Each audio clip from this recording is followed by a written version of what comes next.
Aquí está una nueva teoría que les traigo, espero que les guste y que la apoyen. Crédito para sus respectivos creadores y el link de la teoría está en la descripción del vídeo. QHPS Naruto era traicionado por Konoha y era el nuevo Godaime Mizukage Naruto. Godaime Mizukage de Kazushi Uzumaki Capítulo 1 Naruto. Godaime Mizukage Género: acción, aventura, romance, amistad, universo alternativo. Descripción: desterrado de Konoha por una razón irracional, Naruto Uzumaki Namikaze partirá hacia Kiri.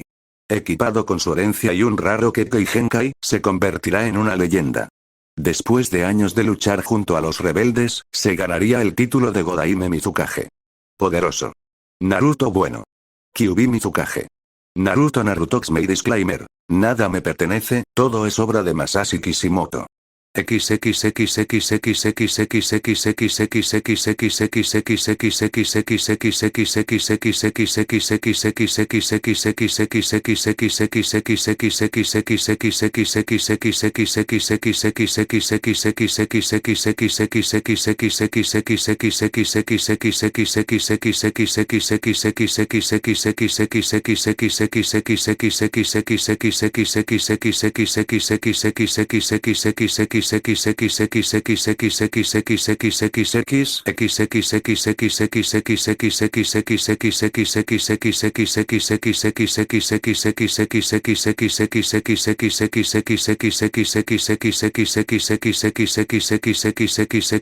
Prólogo. Naruto, usando el chakra del Kyuubi no Yoko, cruzó el bosque a una velocidad vertiginosa. Su ropa estaba hecha pedazos y las lágrimas brotaban libremente de sus ojos azules, que habían perdido su habitual estallido de alegría.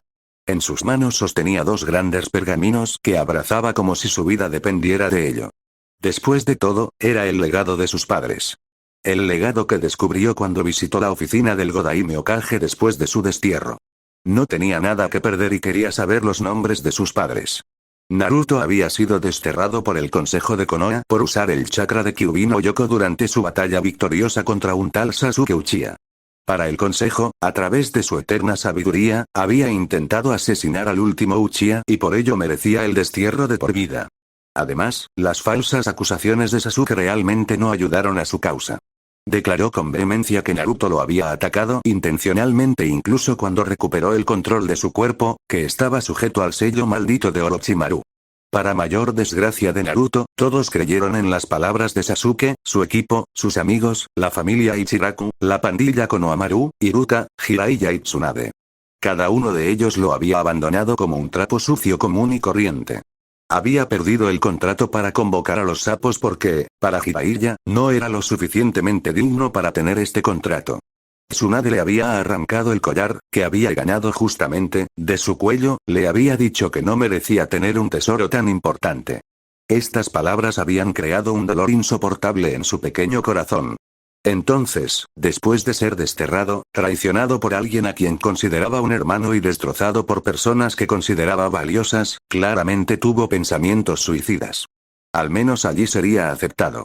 La muerte lo habría recibido de buena gana y Naruto no estaba realmente en contra de este hecho en ese momento. Sin embargo, en ese momento el Kyuubi no Yoko lo había puesto frente a él en su mente rota para dejar las cosas claras.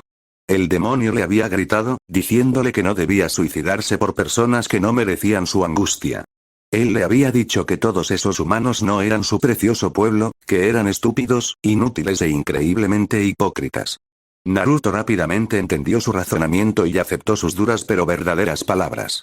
¿Cómo podía pensar que las personas que creían en las palabras de un traidor podían ser personas que lo amaban? Fue estúpido por creer en ellos. Nunca volvería a cometer el mismo error. Entonces, cuando volvió en sí, el demonio le habló de sus padres.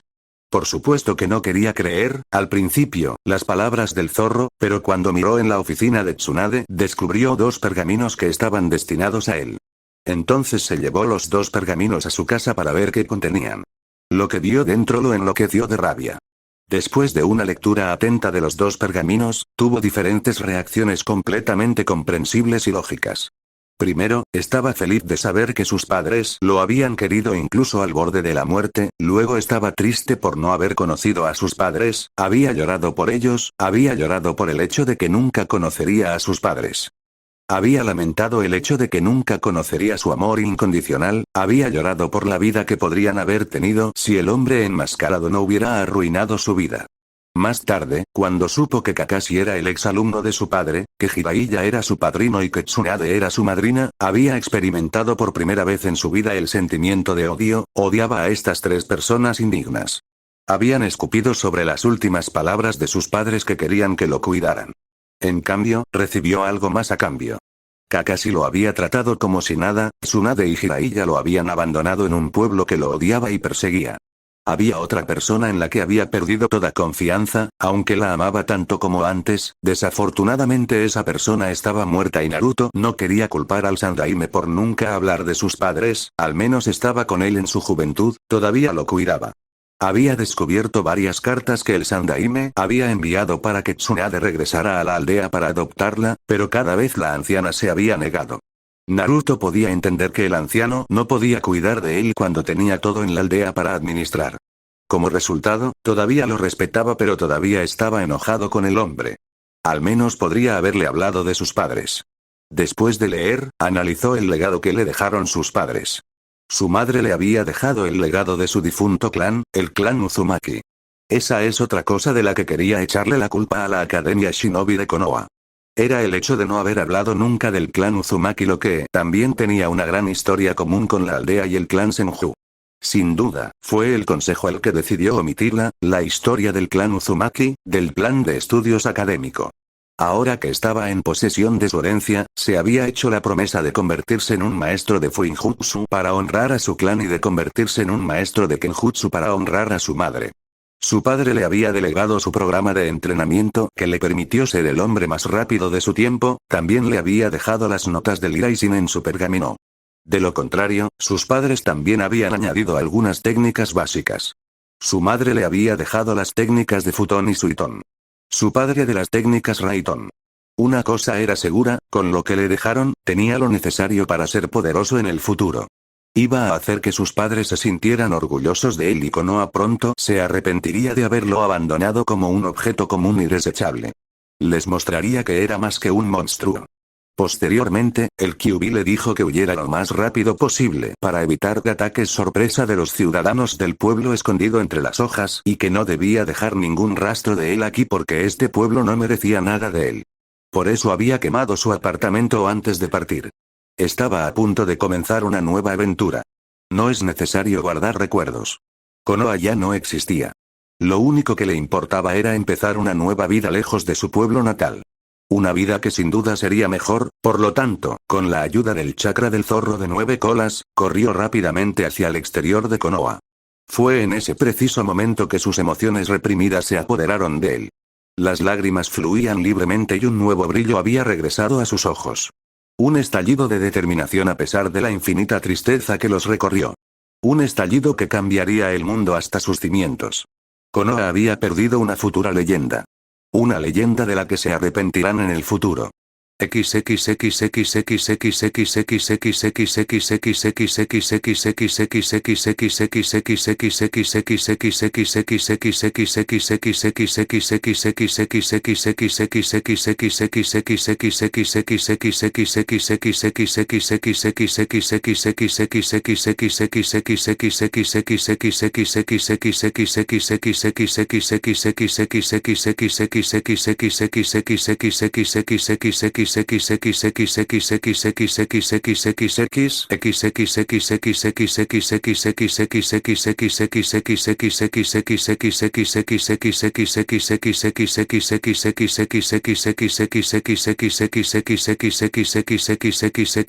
Meiterumi miró el cielo oscurecido con profunda tristeza.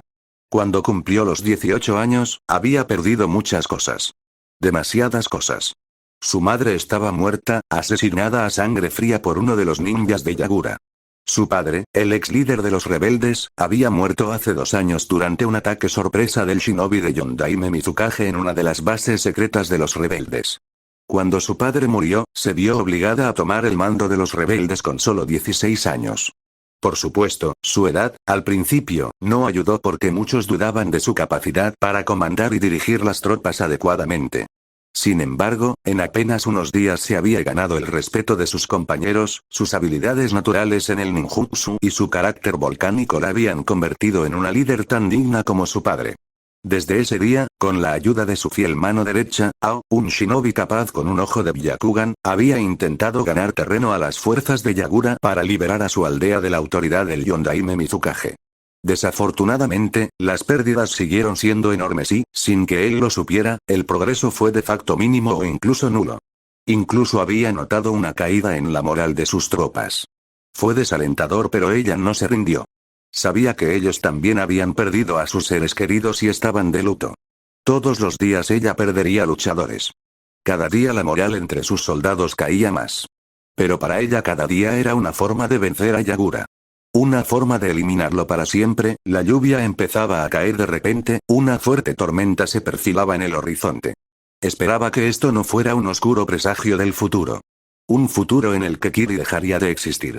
Acariciando su largo cabello rojo oscurecido por las nubes, pensó en el momento en que la paz en Kiri aún reinaba en su apogeo, cuando el Yondaime Mizukage no había perdido la cabeza y cuando sus padres aún estaban vivos. Las lágrimas brotaron de sus ojos verdes que mostraban una tristeza infinita. Una tristeza que ocultó a sus compañeros porque no quería mostrarles su vulnerabilidad. Ella nunca lo diría delante de sus leales luchadores. Pero ella tenía tantas ganas de volver. Quería seguir siendo una niña inocente que disfrutaría al máximo de la alegría de su familia. Desafortunadamente todo esto había sido destruido por el monstruo que actualmente gobernaba su casa. También tenía miedo de perder esta guerra civil. Quería liberar a Kiri de su opresor pero no sabía cómo hacerlo. Fue tan difícil. Su grupo no tenía ni la fuerza, ni la tecnología, ni los números para derrocar el poder existente en ese momento. Por supuesto, entrenaba todos los días para alcanzar un nivel decente que le permitiera luchar contra un Kage con un Biju. Cada día se esforzaba hasta los límites de su cuerpo para alcanzar la perfección, para dominar sus dos Kekkei Genkai. Una maestría que le permitiría derrotar a Yagura y traer la paz a Kiri no Sato. Sus combatientes hicieron lo mismo a pesar de las familias y amigos que habían perdido. No querían morir sin haber intentado derrocar el poder vigente. Habían tomado la decisión de morir en el intento o tener éxito milagroso en su búsqueda. Fue una decisión valiente y Mei apreció este sacrificio por parte de sus hombres. Sin embargo, sabía muy bien que no ganarían sin un milagro. En este momento, esperaba que un milagro llamara a su puerta. Un milagro que podría elevar la moral de sus tropas, un milagro que podría ayudarlo, un milagro que cambiaría el curso de esta guerra que ya había destruido tanto en el pasado. La lluvia golpeaba cada vez con más fuerza y su kimono azul estaba empapado, pero aún así se quedó afuera para observar la niebla helada que pasaba por los alrededores. Fue en ese momento que sintió un viento frío atravesar su piel que la hizo temblar levemente. Este viento presagiaba algo que cambiaría la guerra civil. Un cambio que esperaba que fuera positivo para ella y los rebeldes. De repente escuchó una pequeña voz que la llamaba. Se giró para ver a un niño que no tendría más de 10 años. Este chico tenía cabello azul y ojos negros, usaba lentes negros cuadrados, también vestía pantalón negro y un suéter azul oscuro. Era Chojuro, un niño al que consideraba como un hermano pequeño. En ese momento él la miraba tímidamente, temblaba levemente bajo la lluvia. El chico habló bajo la gentil mirada de Mei. Hermana mayor, tengo miedo de dormir sola, ¿podrías dormir conmigo? Había dicho estas palabras con gran vacilación y había un ligero sonrojo en sus mejillas. Él también miró hacia otro lado. Mei le sonrió al lindo niño antes de acercarse a abrazarlo tiernamente como lo haría una hermana mayor con su hermano pequeño. No seas tan tímido mi pequeño Cho-chan, por supuesto que me acostaré contigo, después de todo no soy tu hermana mayor. Vamos, ve a la tienda, estaré allí en unos momentos. El niño sonrió débilmente antes de entrar corriendo a su tienda. Mei miró por última vez al cielo que parecía más brillante que antes. Un pensamiento pasó por su cabeza. Espero que ocurra un milagro. No quiero perder lo único que me queda. Por lo tanto, se dirigió hacia la tienda donde el joven Chojuro había corrido. Mei Terumi aún no lo sabía, pero el milagro que tanto deseaba llegaría pronto. Este milagro fue Naruto Uzumaki Namikaze, hijo de 2 leyendas y el Jinchuriki del Kyuubi no Yoko Akakurama, el más poderoso de los Bijus.